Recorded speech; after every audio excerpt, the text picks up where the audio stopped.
What? You want to know about the humans? Oh, where do I even start with those insane, beautiful, terrifying creatures?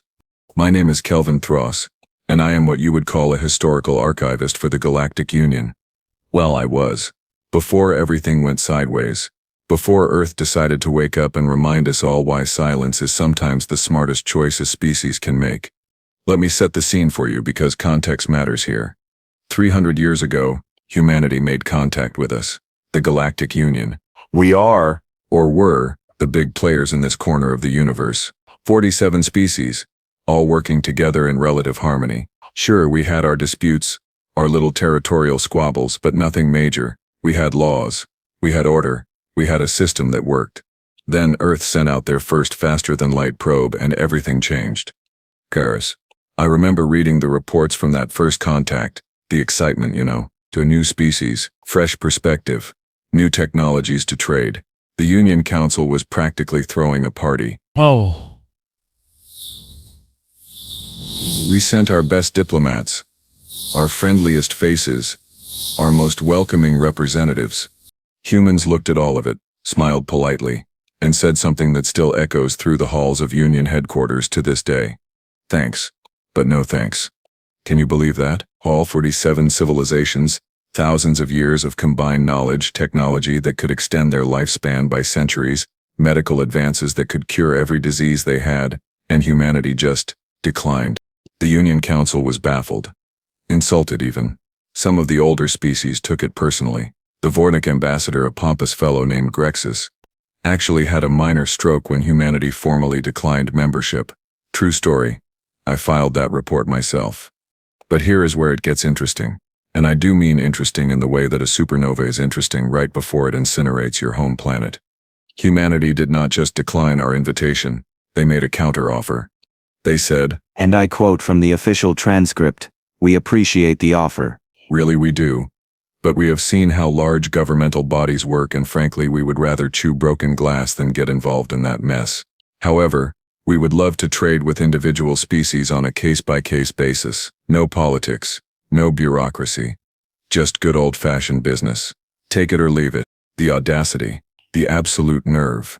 The Union Council deliberated for 6 months. 6 entire months.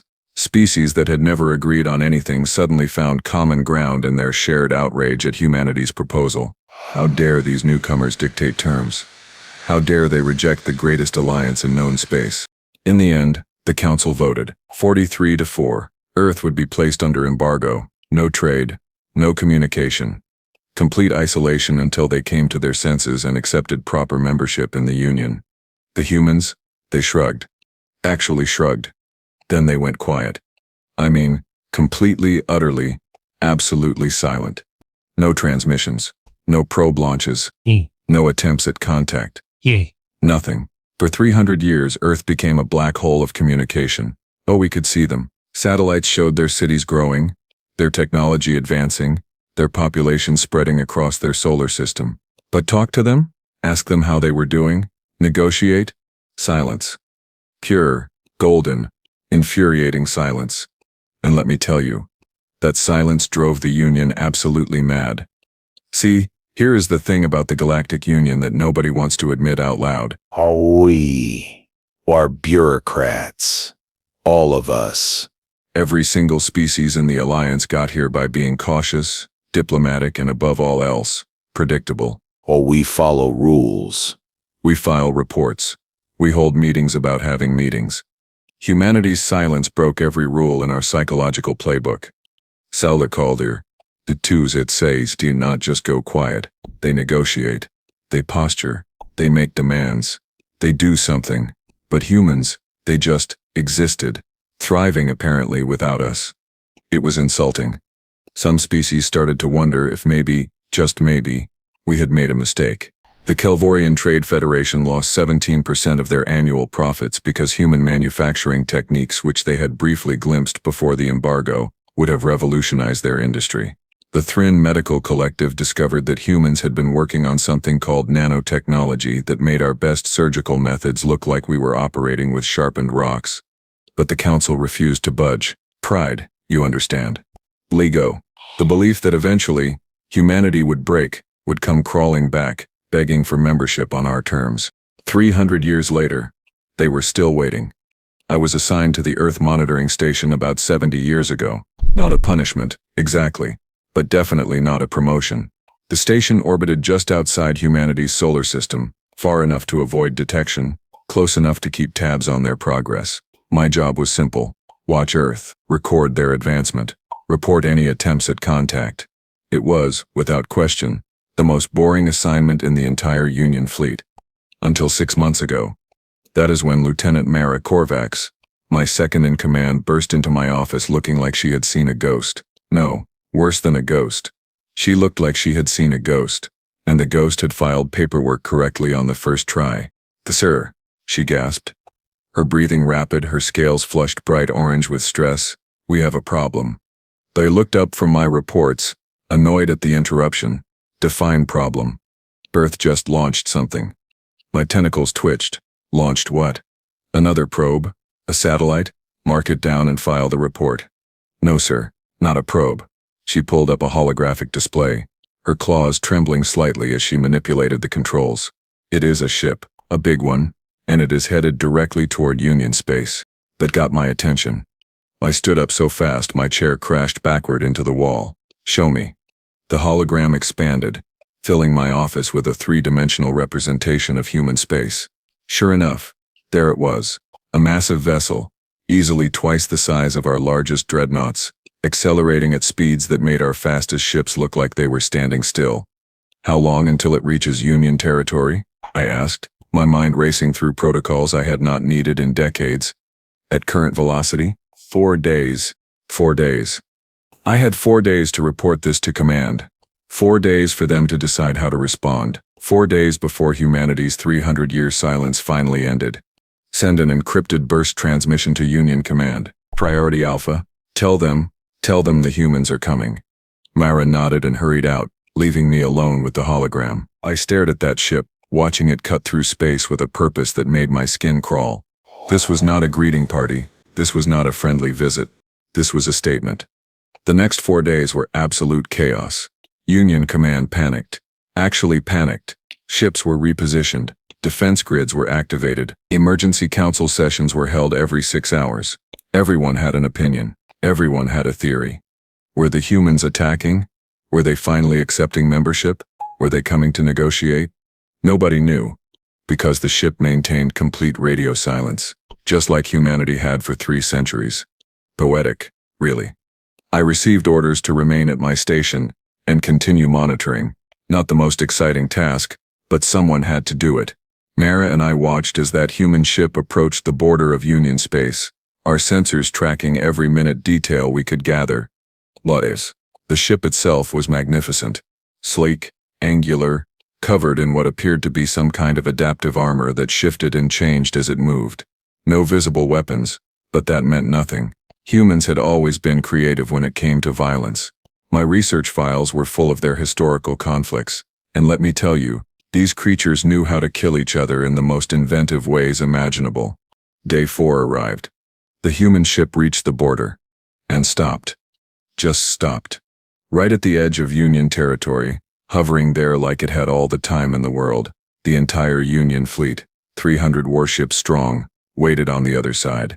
The largest military response in Union history, all because one human vessel decided to take a leisurely cruise through space. I was monitoring 16 different communication channels simultaneously, listening to admirals argue, ambassadors debate, and politicians panic. It was glorious in the most terrible way possible. Then, after 6 hours of absolutely nothing happening, the human ship sent a transmission. One word: hello. That is it, just hello. After 300 years of silence, humanity's first word to the Galactic Union was a casual greeting that my grandmother would have used at a market stall. The Union fleet did not know how to respond. I actually laughed. Could not help myself. The absurdity of it all. The sheer audacious normality of that single word. It was perfect. Admiral Thexon, commander of the Union fleet, finally replied. "This is Admiral Thexon of the Galactic Union Defense Force. Identify yourself and state your intentions." Another pause, longer this time. I could practically feel the human on the other end smiling. My name is Captain Elena Vasquez of the Earth Diplomatic Corps. My intentions? Well, Admiral, I am here to talk. That is, if you folks have finally calmed down enough to have a reasonable conversation. The sarcasm. Oh, it was beautiful. I wanted to frame that transmission and hang it in my office. Admiral Thexon sputtered. Actually sputtered. Calm down. You have been silent for 3 centuries. Yes, Captain Vasquez replied, her voice perfectly calm, perfectly measured. We have. And in those 3 centuries we have been quite busy. We have colonized 47 planets in our local cluster. We have developed technology that makes your current models look like antiques. We have built a society that does not need you, does not want your bureaucracy, and definitely does not appreciate being told what we can and cannot do. Silence on the Union channels. Nobody knew what to say. This was not how first contacts were supposed to go. This was not how negotiations work. Captain Vasquez continued. But here is the thing, Admiral. We are not interested in joining your little club. Never were. Never will be. However, we are interested in doing business. Real business, not the regulated, committee-approved, paperwork-drowning nonsense you call commerce. Kill. So here is our offer, and I suggest you take it seriously. We are listening, Admiral Thexon said, his voice tight with barely controlled frustration. Good. Here are the terms. All individual species can trade with Earth on a bilateral basis. No Union involvement, no Council oversight, no bureaucratic interference. You bring us what we want, we give you what you need. Fair prices, honest dealing, and absolutely zero political strings attached. Take it or leave it. And if we refuse? The Admiral asked. Captain Vasquez laughed. Actually laughed. Then we go back home and you can enjoy another 300 years of wondering what you are missing. Hall. But I think we both know that your corporate interests would not be very happy about that. Hall. They have been watching us, Admiral. We know they have. We know they want our technology, our resources, our methods, so do yourself a favor and bring this offer to the Council. Let the grown-ups make the decision. The transmission ended. The Union fleet just floated there, stunned into inaction. And I sat in my monitoring station grinning like an idiot, because I absolutely knew that everything was about to change. The Council, predictably, lost their minds. Emergency sessions were called. Debates raged for days. Some species wanted to blast the human ship out of space for the insult. Others saw opportunity. The Kelvorian Trade Federation practically begged for permission to start negotiations. The Thrin Medical Collective submitted 14 formal proposals within the first hour. But here is what nobody expected, what nobody could have predicted. 3 days after Captain Vasquez delivered her ultimatum, 17 species broke from the Union and accepted Earth's terms. 17. In one move, humanity had fractured the largest alliance in known space. The political fallout was catastrophic. Species that had worked together for millennia suddenly found themselves at odds. Trade agreements collapsed. Defense pacts were questioned. The entire foundation of Union authority crumbled like ancient stone. And Captain Vasquez? She just waited, her ship hovering at the border, while the galaxy tore itself apart over her offer. I filed my reports, watched the chaos spread, and could not help but feel a grudging respect for these humans. They had played the long game, waited 3 centuries, and struck at exactly the right moment. But here is the thing that kept me awake at night, the question that gnawed at my mind as I watched humanity's plan unfold. If this was their opening move, what came next? What came next was absolute pandemonium, and I had the best seat in the house to watch it all burn. The 17 species that broke away from the Union did not just accept Earth's terms, they practically sprinted toward them. Within a week, trade agreements were signed, shipping routes were established, and human technology started flowing into those systems like water through a broken dam. The remaining 30 species, they tried to maintain dignity, tried to pretend they were not watching their former allies prosper while they clung to outdated principles and wounded pride. It lasted exactly 3 weeks. Then the Vornak Collective cracked. Remember Grexus, the ambassador who had a stroke when humanity first declined membership? His replacement, a shrewd woman named Kelira, announced that the Vornak would be opening trade negotiations with Earth. Immediately, no debate. No council approval. She gave a speech that I still remember word for word. We have spent 3 centuries punishing humanity, for refusing to play by our rules. In that time, they have surpassed us in manufacturing, medical technology, energy production, and computational systems. They did this without our help, without our guidance, without our permission. Perhaps, and I say this with great humility, we were wrong. Perhaps the problem was never humanity's unwillingness to join us. Perhaps the problem was our inability to accept that they did not need us. The speech lasted 4 minutes. The applause lasted 20. Within 48 hours, 12 more species joined the exodus. The Galactic Union, the great alliance that had stood for over 6,000 years, was collapsing faster than a neutron star. And Captain Elena Vasquez had not even left her ship yet. I requested permission to dock with the human vessel, purely for research purposes, you understand. Historical documentation. Someone needed to record this properly, and who better than the archivist who had been watching humanity for 70 years? Command approved my request, probably because they were too busy trying to hold the Union together to care what one minor monitoring station did. Murrah looked at me like I had grown a second head. "Sir, you want to board the human ship? Alone?" "Of course not alone," I replied, checking my environmental suit. Her scales went pale. "Me? Why me?" "Because I need a witness, and because if these humans decide to dissect us for science, I want company." She did not find that funny. I did. The docking procedure was smooth, almost suspiciously smooth. Human technology interfaced with our systems like they had been designed together, which should have been impossible given the 300 years of isolation. But there it was, working perfectly. The airlock cycled open, and I got my first look at a human in person. Captain Elena Vasquez was tall, at least by my species standards. Dark hair pulled back in a practical style, brown eyes that missed absolutely nothing, and a smile that made me simultaneously want to trust her and run for the nearest escape pod. "Archivist Thross," she said, extending her hand in the human greeting gesture. I stared at her hand, then at her. "You know who I am?" "Of course we do. You have been watching us for 70 years. Did you really think we did not notice? Come on, let me show you around." Mara made a small squeaking sound behind me. I was too stunned to make any sound at all. Vasquez led us through her ship, and every corridor, every room, every system we passed made my brain hurt. The technology was not just advanced, late. It was elegant, efficient, beautiful in a way that made our finest engineering look clumsy and overdone. "How?" I finally asked, stopping in front of a display showing what appeared to be a real-time map of half the galaxy.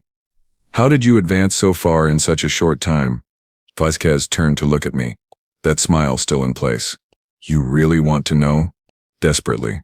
We stopped arguing with each other and started actually working together. Novel concept, I know. I blinked. "That is it? That is your secret?" Well, that, and the fact that being isolated from galactic politics meant we did not waste centuries in committee meetings, debating the color of our starship hulls. We just built the damn things, and moved on. The sarcasm was thick enough to cut with a knife, and I loved it. She led us to a conference room where 3 other humans waited, a man with gray hair and calculating eyes who introduced himself as Ambassador Marcus Okonkwo, a younger woman with bright red hair named Dr. Lillian Park, and a thin, nervous-looking man called Professor David Huang. "Please, sit," Vasquez said, gesturing to chairs that automatically adjusted to accommodate our different physiologies. "Let us have that conversation your union should have been willing to have 300 years ago." Over the next 2 hours, they explained everything. Not just their terms, but their philosophy, their reasoning, their vision for how interstellar relations should actually work. It was brilliant, half frustrating, infuriating, and absolutely correct. Humans had studied us, hurriedly studied us. They knew every weakness in the union structure, every inefficiency in our bureaucracy, every political fault line that divided species, and they had crafted their strategy to exploit all of it. "You deliberately stayed silent," I said, the realization hitting me like a physical blow. "You were never going to accept membership. You were waiting for us to weaken ourselves." Okonkwo shook his head. "No, archivist. us. We were waiting for you to realize that unity does not require uniformity, that cooperation does not require control. Your union demands that every species surrender their autonomy to a central authority. We simply refuse to participate in that system." "But the embargo," Murrah interjected, her voice shaky but determined. "You must have suffered 300 years without galactic trade." Dr. Park laughed. Suffered. We thrived. Do you know what happens when you force a creative species to be self-sufficient? They innovate. They experiment. They push boundaries because they have no choice. The embargo was not a punishment. It was a gift. Professor Huang pulled up a holographic display showing Earth's technological advancement over the past 3 centuries. The curve was not linear. It was exponential. Explosive. Terrifying. We have 49 colonies now, he said, his voice carrying a pride that was hard to miss, wholly self-sustaining. Our population is thriving. Our economy is robust. Our technology is generations ahead of Union standard, and we did it all without your help. So why come back at all? I asked. Why not just continue ignoring us? Vasquez leaned forward, her expression turning serious for the first time. Because isolation has its limits. Because even though we do not need the Union, we could benefit from trade with individual species. Because despite everything, we believe in cooperation. Just not the kind your council prefers.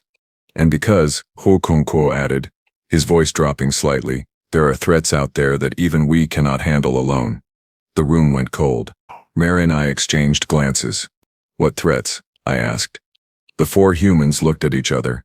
Some silent communication passing between them. Vasquez nodded. And Dr. Park pulled up a new display. What I saw made my blood freeze. Sensor readings, strange ones, from the far edge of known space beyond even the Union's most distant outposts. Something was out there. Something big. Something that had been moving steadily toward inhabited space for at least 50 years. We detected it 30 years ago, Park explained. At first we thought it was a natural phenomenon. A rogue planet maybe. Or a dark matter anomaly. But the trajectory is too precise, too deliberate. Why did you not tell us? Mara whispered. Because you were not speaking to us, Vasquez said flatly. Remember? Embargo? Complete isolation? We tried sending warnings 5 different times over the past 2 decades. Every single transmission was blocked by Union protocols. I felt sick, actually physically sick. How long? I asked. How long until it reaches inhabited space? 8 years, maybe 10 if we are lucky. And you know what it is? No, Okonko admitted. But we have theories, none of them good. Vasquez stood up, her chair scraping against the floor. This is why we are here, archivist. Not to gloat, not to destroy your Union, but to offer a choice.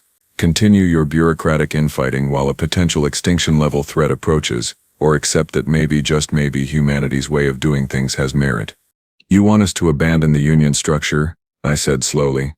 We want you to evolve it, she corrected. Keep your alliance if you want, but make it voluntary. Make it flexible. Let species maintain their autonomy while still cooperating on issues that matter. Trade, defense, research, the things that actually help people survive and prosper.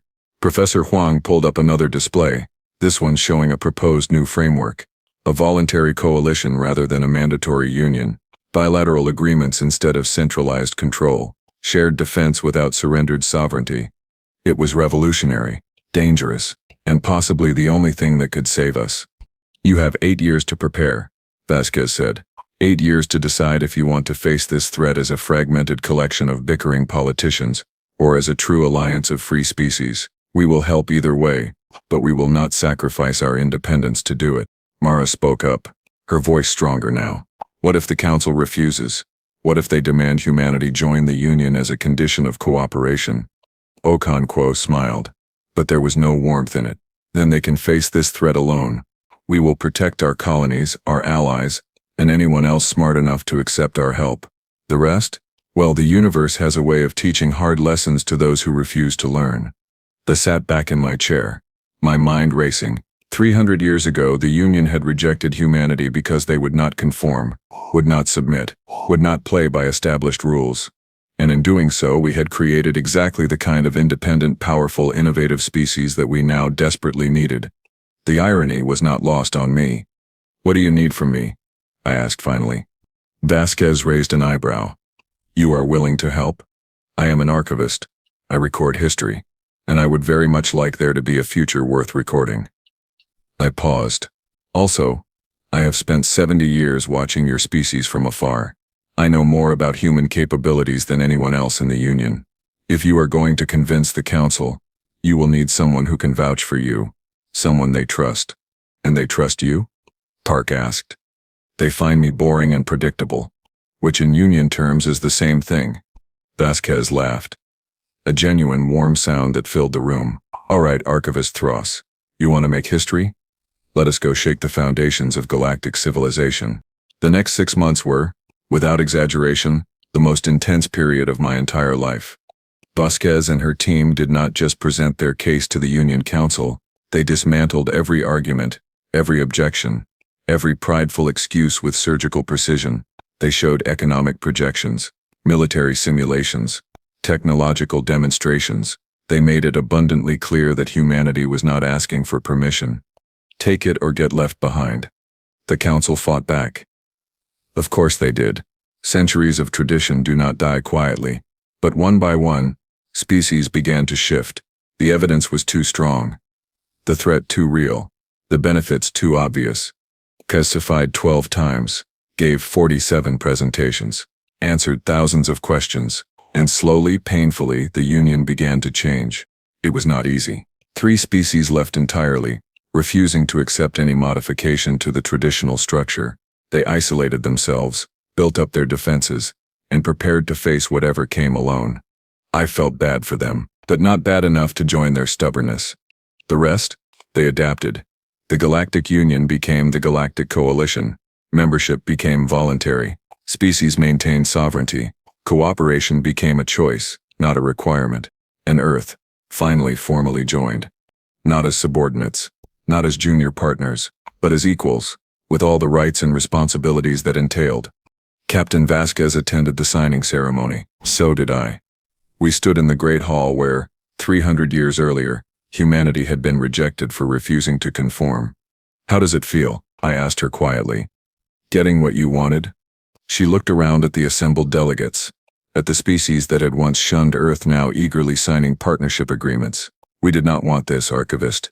We wanted to be left alone, but sometimes what you want and what you need are different things. The approaching threat, I said. You really believe it is dangerous? I believe the universe does not care about our politics.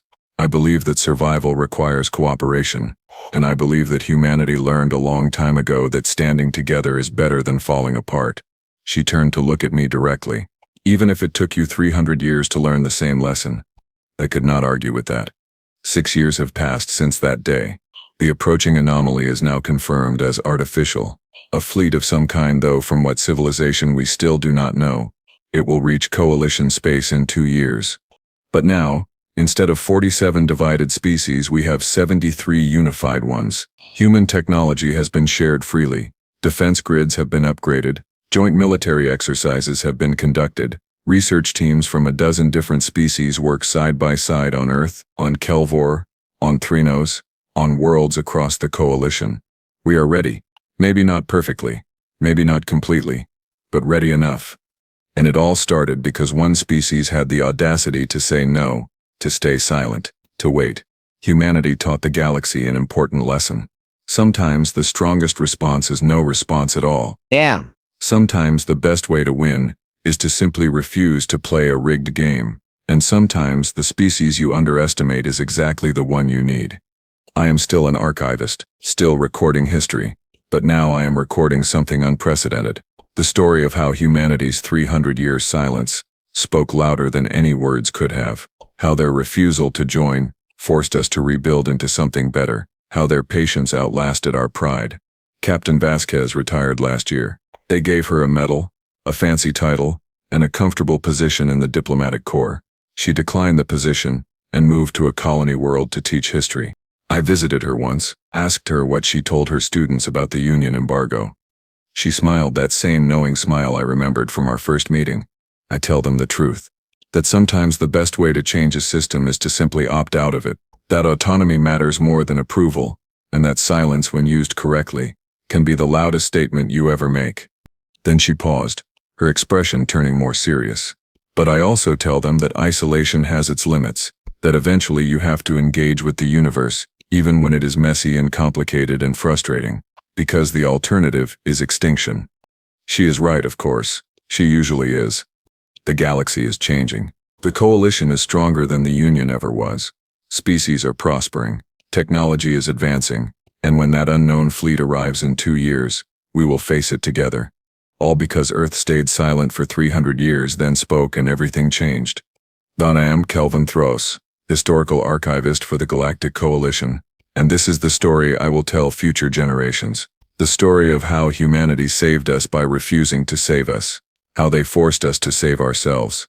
It is a good story. A true story. And most importantly, it is a story with a future. That alone makes it worth telling.